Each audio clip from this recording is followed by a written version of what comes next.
संपूर्ण महाराष्ट्रामध्ये जल्लोषात आणि मोठ्या उत्साहात साजरा केला जाणारा सण म्हणजे गणेशोत्सव। यंदाचा हा गणेशोत्सव मोठ्या उत्साहात आणि मोठ्या आनंदामध्ये संपूर्ण महाराष्ट्रामध्ये साजरा करण्यात आला। त्याचबरोबर कोल्हापुरात देखील उत्साहाचं वातावरण आहे ते सध्या गणेशोत्सवाच्या काळामध्ये पाहायला मिळालं। आज घरगुती गणेशाचं आज विसर्जन आहे आणि आता सध्या आपण पंचगंगा घाटावर आहेत। आपण तुम्ही पाहू शकताय की जे काही घरगुती गणपती आहेत त्याचं विसर्जन सध्या या पंचगंगा घाटावर सुरू आहे। या ठिकाणी मोठ्या प्रमाणात जी गर्दी आहे ती आता आपल्याला पाहायला मिळत आहे। या गर्दीमध्ये लहान मुलांपासून ते वयोवृद्धांपर्यंत अशा सर्वांचाच एकंदरीत सहभाग या ठिकाणी पाहायला मिळत आहे। सध्या तर पंचगंगा घाट आहे ती पूर्ण माणसाने आता भरलेली आहे आणि या घाटावर फक्त एकच आवाज येतोय, गणपती बाप्पा मोरया, पुढच्या वर्षी लवकर या।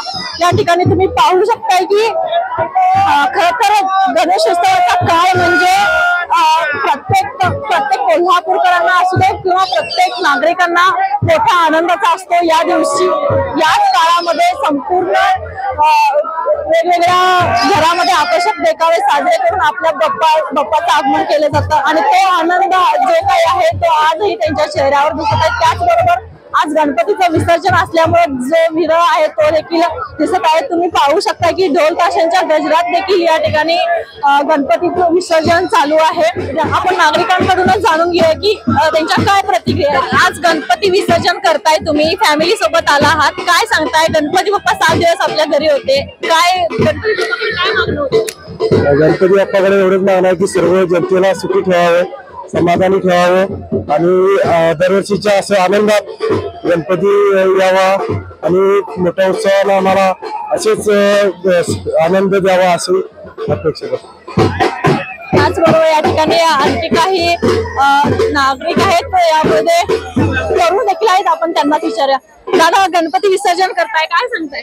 काय नाही, तर रडू यायला लागली, गणपती चालल्यात, फक्त एवढंच। काय भावना आहेत, काय बॉन्डिंग आहे गणपती बाप्पा सोबत? काय 7 दिवस मित्रासारखं वागलेत, आता सोडून चालल्यात असे वाटायला लागले। आता गणपती बाप्पाला काय सांगू शकताय तुम्ही? या वर्षी फक्त आता नदीला सोडतो, पुढच्या वर्षी कुंडात सोडायचं, एवढेच। निसर्गरम्य काय साकडं गणपती बाप्पाकडे काय काही नाही, असंच दरवर्षी येत राहू देत आणि सुखाचा आम्हा सगळ्यांना समृद्धी देत जाऊ दे, बस एवढेच। मोरया। या ठिकाणी आणखी काही नागरिक आहेत, आपण त्यांच्याकडून देखील जाणून घेऊया की दादा, गणपती विसर्जन करताय, काय सांगताय? गणपती विसर्जन करायला काय सांगणार, चेहरा वेगळा आहे पण आतन भावना वेगळ्या आहेत। आनंद चेहऱ्यावर दिसतोय पण मनातून दुःख वाटते। पण 5 दिवस बघता संपले, पुढच्या वर्षी लवकर येऊ दे एवढी अपेक्षा।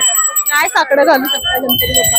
साकडं काय मागणं असं काहीच नाही, फक्त पाठीशी राहू दे आयुष्यभर एवढं मागणार, बाकी नक्कीच गणपती बाप्पा आहे तो सर्वांच्या पाठीशी राहणार अशी अपेक्षा आपण यावेळी व्यक्त करूया। खर तर संपूर्ण पंचगंगा घाट आहे ती नागरिकांनी फुल भरलेली आहे आणि गणपती बाप्पाला अखेरचा निरोप या ठिकाणी कोल्हापूरकर सध्या देत आहेत आणि पुढच्या वर्षी लवकर या अशी मागणी देखील आता गणपती बाप्पाकडे हे नागरिक आहेत ते करत आहेत।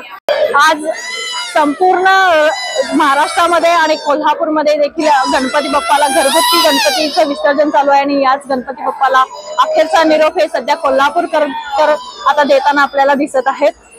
खर तर गणपती बाप्पा हा सर्वांचा लाडका आहे आणि हा गणेशोत्सव म्हणजे सर्व लहानांपासून मोठ्यांपर्यंत आनंद देणाराच उत्सव आहे आणि हा उत्सव असाच कायम यापुढेही राहू दे आणि गणपती बाप्पा सर्वांना सुखी ठेवू दे अशी मागणी, असं साकडं आम्ही यावेळी गणपती बाप्पाला घालू। कॅमेरामन आकाश कांबळे सोबत मी अमृता पवार, जनप्रवास लाईव्ह, कोल्हापूर।